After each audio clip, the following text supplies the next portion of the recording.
Guys, ito swear lang, bumili kami nito sa tindahan. So pagbalik namin may nag-aaway na naman. Hindi na po pumunta.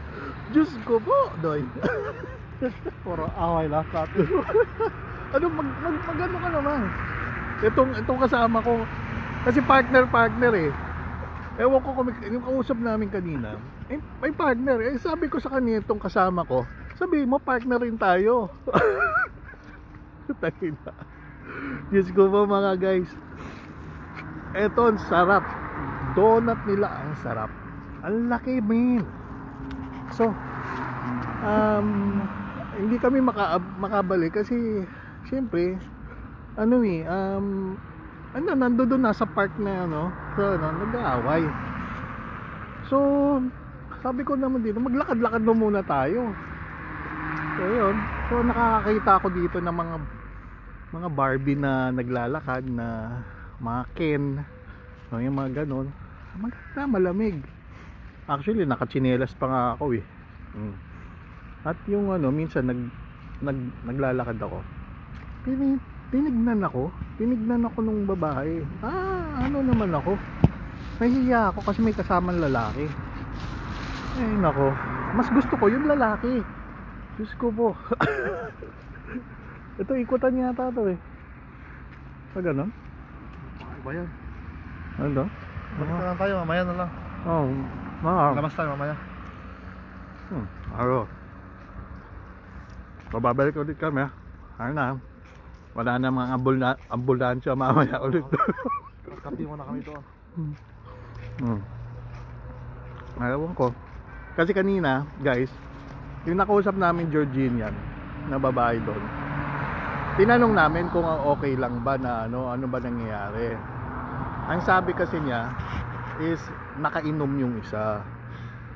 So ngayon, sa tingin mo nakainom pa ulit, umaga na. Ayun, binalikan, hindi nawala yung yung amats niya. Diyos ko po. Awang ko ba ito?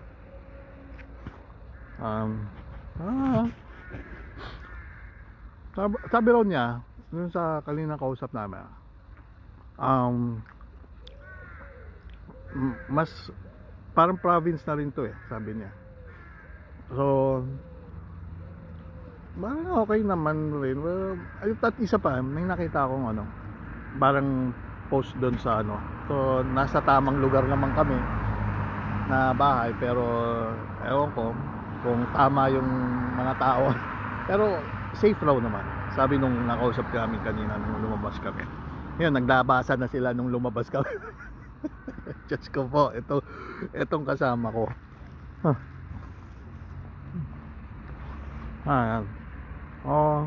Gaantay lang kami ng hupa nung nasa loob. Sabi ko nga sa kanya, ikaw kasi pumunta ka ng banyo kasi kanina nung lumabas kami, ako muna nagbanyo. Ngayon siya kanya man, first time mula nung dumating kami, ngayon lang nagbanyo, naligo siya. Sabi ko, inano mo ba? Parang inayos mo mabuti, minap mo. Kung nag-flash pa ng Ilodoro.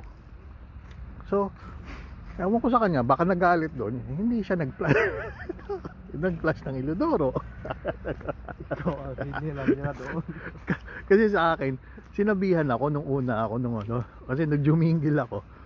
Pumasok yun so sabi raw niya sa akin, dapat nilalak ko raw yung pinto. Pero hugasan ko raw. So anyway, at least nalaman ko siya hindi niya Diyos ko po. Anyway guys, parang napi-feel ko na lumalamig na yung kamay ko.